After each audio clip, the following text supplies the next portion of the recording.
Hi friends, welcome to WeTeach Object Oriented Programming through C++, Session 2, Classes and Objects. And topic is Defining Member Functions. Coming to here, in the previous sessions we learned how to define data members of a class, and in this session we are going to see how to define the member functions of a class. And there is a possibility and provision provided in the C++. The member functions can be defined inside of the class, maybe outside.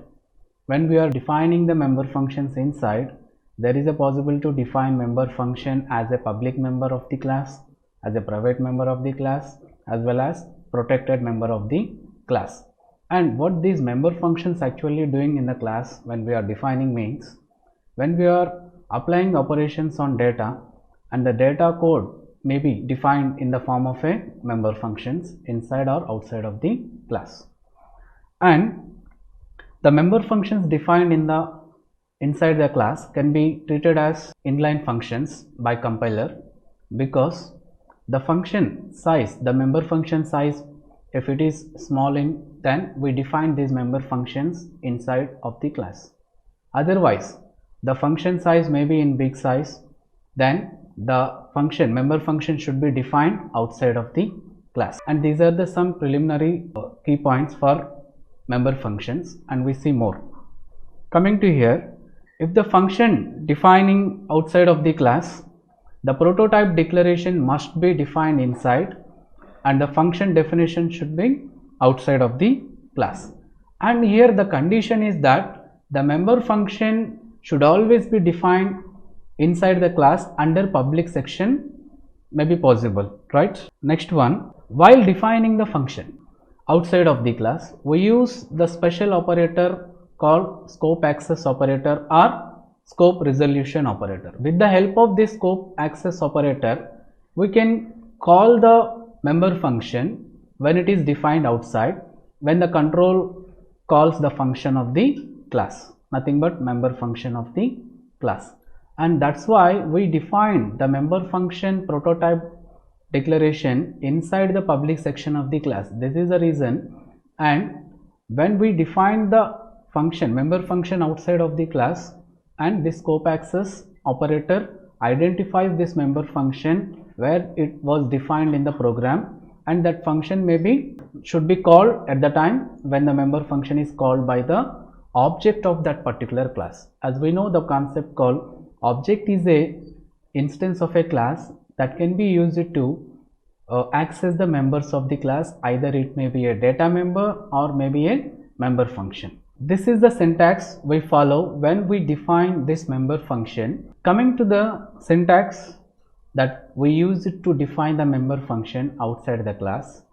So here the statement of syntax contains the value that first should be use return type, then followed by the class name.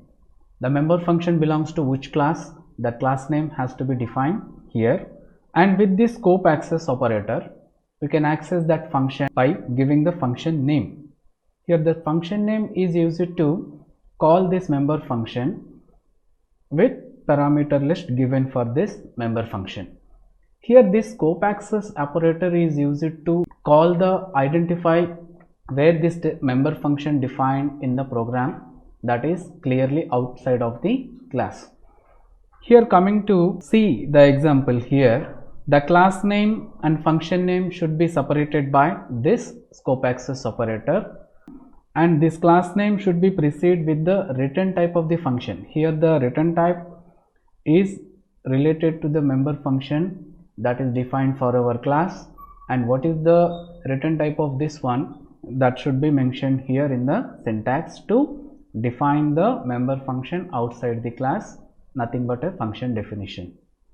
And in this session we are going to see some more additional points about how to access the private members of the class.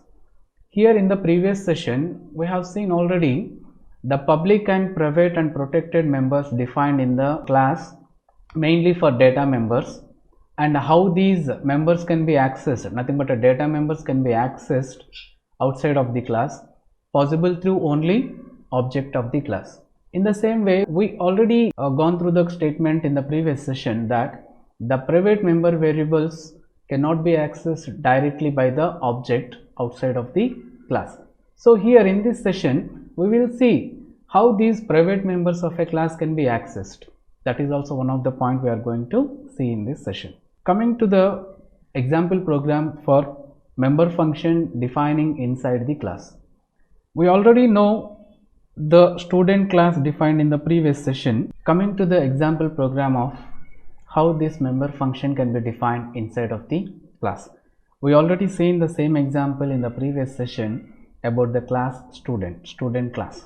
In the student class, we have taken the data about the student life, name of the student, roll number and branch of the student belongs to. And these members here in this class defined as a private members of the class, And coming to defining the member function inside the class as a public member, I am defining, it's my own choice of defining member functions inside the class. And here I have defined one read function, member function.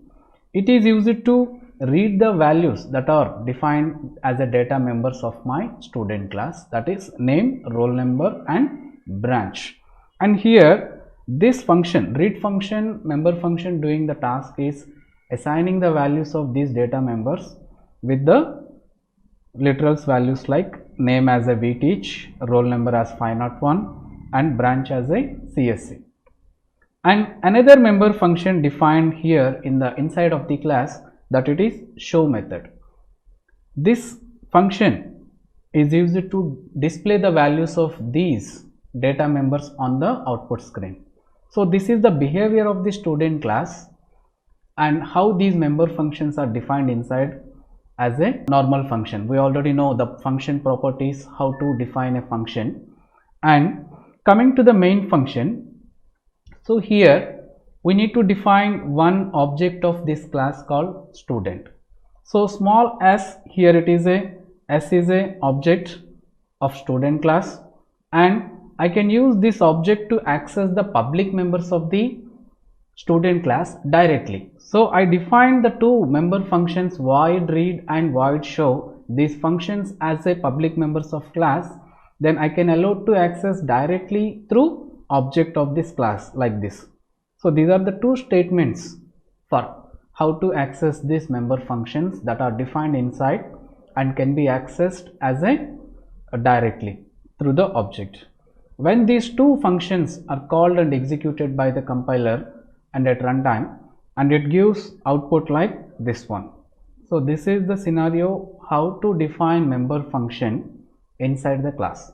So this is one of the simple example. So coming to member function defining inside the class, we already learned how to access the public members of a class, and here we will see how the private members can be accessed by the object outside of the class.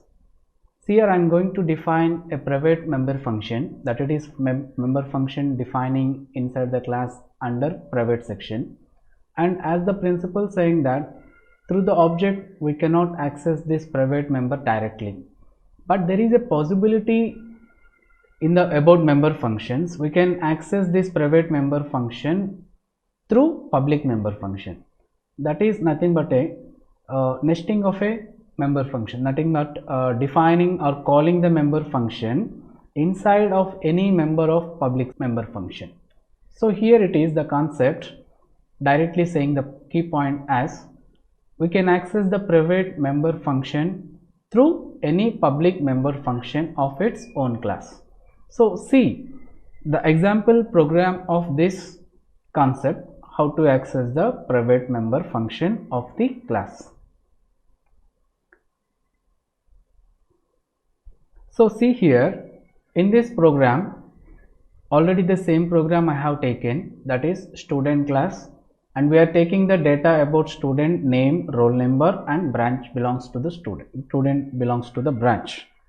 And here a read function, in the previous program I defined this member function as a public member function, but here I am defining this member function as a private member function. And I have public section here in this program. See here In this public section, I have a member function void show as a public member function. I can call the private function defined in the private section of the class inside this public function like this.